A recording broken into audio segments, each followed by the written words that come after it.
Hey everyone, I've spoken before about the pros and cons of taking designer bags into the office, and sometimes it can backfire. It depends on the kind of office culture that you work in. It also depends on the country that you're in, and I'm going to come on to all of this in a second because some of you might be watching this might not be relevant, you might completely disagree, and that could be because your office culture is very different to the majority of places.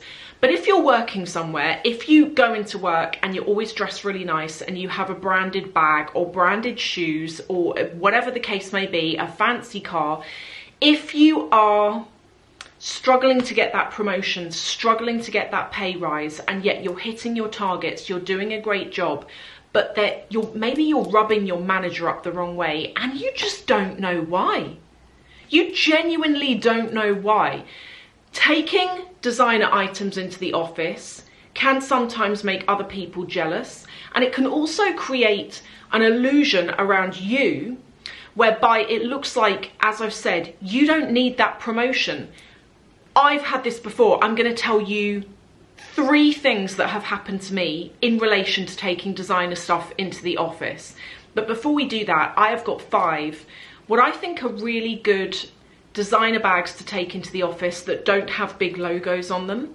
They're very discreet, but if you are watching this thinking, do you know, okay, fair enough, I'm not going to take the Chanel into the office, but I don't want to wear a Zara bag. I want something quality, something really well made. What can I take? Then I'm hoping that these are options that work for you. So the first is this bag. This is from Loro Piana and it's the extra bag L27. It's £2,900. And when I saw it, I thought, oh, this is the kind of bag that you wouldn't keep your documents in. Maybe you would have a separate briefcase for that if you're someone who has, like, maybe you carry a laptop in and out of work, maybe you carry papers. If you don't, then it doesn't matter, but if you do, I thought this would be quite a nice little handbag to have on the side to keep your phone, your wallet, like makeup bits in there. It doesn't have a big logo on it, but we know it's going to be well made. We know that it's going to look classy and classic. We know it's not going to date. And this is one thing I really feel with this brand. I've had a lot of you saying, have you ever shopped from there before? I actually haven't. It's not to say I wouldn't, it's just that they've never had anything that like really calls to my personal style. But I've heard so many good things about this brand, like so many good things, and people saying that the quality is impeccable. And I think a really great thing about this brand as well is that a lot of people, I hate the phrase old money. I hate that phrase. Because it's like, what's wrong with new money? That means you went out and worked for it. What's so bad about that? But anyway, that's another side topic. But a lot of people say this brand is old money because it doesn't have screaming logos, but because it's very sharply made, it's very well made. So that's one really good bag that I think just there. The second is from Seline. It's the 16 bag. This is in the small size. It's £2,950. It does actually have Seline written on it. But Seline, it's a tiny, tiny logo and it sits underneath the flap of the bag. So you can't see it. This is one of those bags where if you know, you know. You look at it, if you know it's Seline, you know it's Seline, but most people, unless they're into their bags, probably won't realise. And also I feel like even if somebody does know it's Seline, it's not the kind of offensive bag that's in your face with a big logo on it that's going to rub people up the wrong way. I feel this is the kind of bag that you would forgive about a person for having. Even though, I hope that makes sense, like you would see them with it and you would think, yeah, that's a designer bag, but it's not in my face, it's not too flashy.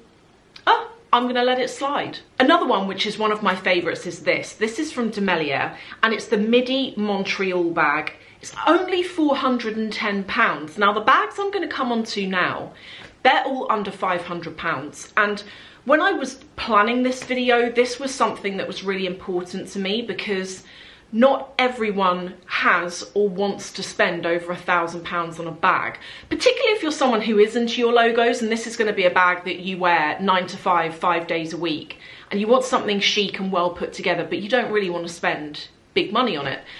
This is a really good option. I've reviewed this bag before. I can tell you absolutely you would be shocked by how good the quality is. For that price, you would think, yeah, it's going to be good, but how good's it going to be? That quality is really good. And I also think this would be a really good bag that would work for the weekend as well. It's got, again, it's that if you know, you know, it's got that signature, the 2 gold bars on the front. And at the same time, it's not offensive. And also I feel like if somebody did recognize it and they Google the price, again, they're not going to hate on you because it's not even over £500. I mean, it depends on the caliber of your colleagues and how judgy they are. But that's kind of my thoughts, is that on the whole, no one's going to like hate on you too much. The next bag is this. This is from Pollen. Now, this is actually my favorite bag from them. And it's a bag that I keep going to and I keep looking at, and I can see myself buying it one day. And it's the numero 9, and it's £440. This is in the larger size, so it comes in 2 sizes. There's a small size, like a mini size, which I do like, but I think on me, 2 things. First of all, I wouldn't be able to fit all of my stuff in it very easily. I have had some of you tell me that you've got to wiggle like your phone to get into it. But also I think on me, because I'm quite tall, I feel that sometimes really small bags get a bit lost on me. So I've been thinking about getting the larger size, which this is. I think it looks practical, it looks classic, it looks elegant, but it looks very corporate. In my opinion, this is the kind of thing that you can wear if you're in banking, even if you're in admin, like whatever you're into. It's not break the bank, it looks great. If you know, you know, doesn't have a big logo on it, no one's going to hate you for carrying this bag. If anything, probably a lot of people are going to be like, where's that from? It looks really good. And then I have 2 more, but although I said I was going to do 5, I'm actually going to wrap these up into one because they're both from the same brand. I've spoken to you before about Senreve, and Senreve is a brand that I really rate, particularly for work bags. So back in 2018, they contacted me and they offered me this bag. This is the Maestra bag in the largest size, and this is a laptop bag, which is why it's so big. And on the inside, these bags are perfect in terms of organisation. So it's got a flap top, then there is a zip. Let me just get into it and I'll show you. On the inside, it looks like this. And you have lots of different compartments. You've got this compartment here, which I use for papers that I can just stow away in there. But then you've got all of these pockets along here, which is great for like my phone, so I can get my phone in. But also what I like is that their bags have, where is it? Here it is. Their bags have this, which is attached to the bag, and I connect my keys to this because I get this thing where I stress in the day that I've left my keys somewhere, because I tend to carry them, which is not the best idea. But when I use this bag, I don't stress about my keys because I'm like, yeah, I remember, they're literally connected to my bag. So that's the larger size. If you want something that's more handbag size, so that blue one they gave to me, this one I bought, and this is in the mini size. There is a medium as well, but that's just like a size comparison there. And I love this bag. Again, on the inside, it's got the same compartments. So it's got this pocket at the back here. It's got little pockets here for your phone. It also has got the key attachment there. And the logo on these bags is tiny. It's written there, absolutely tiny. I really recommend them. The other bag, what have I done with it? Here it is. So it's also from Senreve. This I bought to go on my ski trip, and this version is actually in the sale at the moment. It's like 50% off, which is what I got it for. So I bought this bag as well, and it's this. Now, this is shearling, but ignore this for a minute and look at this version of it. So it comes in all leather. And again, the logo on it's really tiny, but it's just on that clasp there. On the inside, I love their bags because they've really thought about the inside. So you pinch this inwards here to open it. It's got their classic micro blue suede on the inside. Opens up here and here, and then you have a bigger section in the middle. And it also has got, which I love again, the thing to put your keys on that's attached to the bag. I took this skiing with me because I wanted something that looked sort of like shearling, like that après-ski vibe. But also, I travelled through the airport with this, and those inner pockets is where I kept my boarding pass and my passport, and it was all in there, and I knew it was safe, and I had the door keys, they were in there as well. And so I really recommend that bag as well. Very classic looking. They're very well put together. I've not had any issues with any of the bags. I don't know how they do it, but the leather doesn't scuff. I don't know how they do that, but the leather doesn't scuff. So they're the bags I recommend. Now for these 3 stories. So the first one is one that I've told you before. The second one I don't think I've ever told you, but the first one is where I bought my first ever designer item, and it was just a wallet, a deal wallet, and it had the deal monogram in it, but it was like black, so you had to see it to see it. And I had it in my bag one day in the office, and it was on the top of all my stuff in my bag, and my bag happened to be open, and a colleague saw it and made a comment on it. And the comment was like, oh, look at you buying designer stuff. Now at the time I was quite junior, and it didn't work out for me. I mean, when I say that, there were references to, literal references to, you must be doing okay, you don't need the money, like just all of this stuff, and people wouldn't let it drop. Like, it spread then. It was so pathetic. It spread then, and there were other people saying, oh, you've got a deal wallet. Oh, like, how are you affording that? And that's what people do. People can be really judgy, particularly in the office. So that was the first thing that happened. And as I say, when I was there, I didn't get promotions, I didn't get pay rises, and I know it's really silly, but I do think in part, because of all of the comments that were coming up, I do feel in part as though that played a part in people making assumptions that I didn't need the money. And this person was a manager as well, so and she didn't have a wallet like that. She didn't have a bag, you know, that was designer. So again, I feel like it went against me. The second thing that happened, which I don't think I've told you before, is I worked at another place, got my first designer bag, and it was the Gucci bag that I've shown you, the Boston bag with the metallic hearts on it. And I made the mistake of taking it into the office. And the reason why I took it in the office is now I don't wear bags to the office. I don't wear bags to meetings and stuff like that. But because of that, I thought, well, I want to get my money's worth out of this bag. I want to enjoy it. I want to use it. So I'm going to take it to the office, because after all, I spend more of my life in the office than I do not. And it went against me that day. I had not one manager, but a couple of managers, I want to say, pull me up on it, questioning how I owned that bag. Now, do you know how I owned that bag?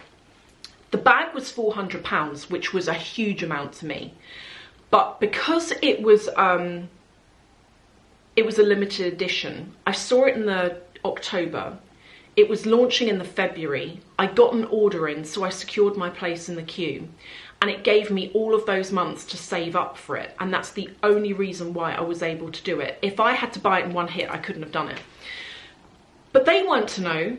They wouldn't even have cared when it came to reviews, when I was like, okay, I'm due a pay rise. It was like, yeah, but your bag. Literally, yeah, but your bag, you know.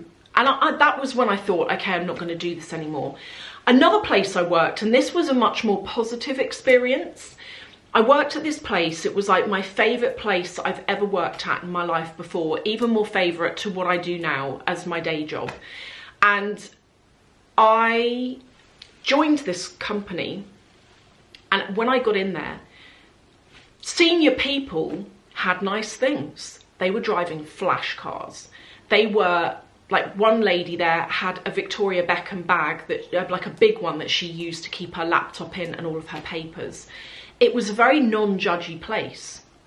And because the culture of enjoy your stuff came from the top, it meant that all of us below that thought, because it's driven by the top, I know I'm not going to annoy them because they're doing it. I know I'm not going to annoy them. And so I started wearing my bags. I got a new car. And do you know something? Instead of being chastised for it, I was praised for it. And I got promotions, I got pay rises. It didn't hold me back. And the people there were like, well done. You've got the nice stuff. Enjoy it. No judgment whatsoever. It was a fantastic place to work. And it was somewhere where I got the most out of the bags I owned, because I could take them into the office. On days where I was seeing clients, I didn't take them. That's the only difference, because I didn't want to upset anyone. And when you're trying to sell something to someone, you can't really walk in looking all flash and be like, go and buy this from me. You can't really do that. But that's kind of how my journey has been when it's come to designer things. And so I would say, unless you work somewhere that has a culture that embraces it, if you work somewhere, particularly where your manager doesn't own these things, or maybe she does or he does, but doesn't bring them into the office, I would say don't do it. Don't take designer stuff into the office. If you're going to do it, wear bags like some of the ones that I've given you ideas for. They're discreet, but they're very well made. They're very well put together, and you're going to look really, really chic in them, but you're not going to offend anyone. So they're kind of my thoughts on all of this. And let me know what you think in the comments. When I did a video on this before, a long time ago now, I had one of you in Switzerland telling me that in Switzerland, the Swiss culture is very different, and that if you are flash in the office, it shows you're doing well in a sort of growth way that doesn't hold you back. Let me know though, if you're in Switzerland and you're like, that's not true, maybe that was something to do with that company that person worked in, let me know. I think it does vary country to country, but certainly in the UK, I would say, again, depending on the company you work for, generally, it's probably best not to take designer stuff in. Anyway, I'm gonna let you all go. Thank you so much for watching, and I will see you in the next video.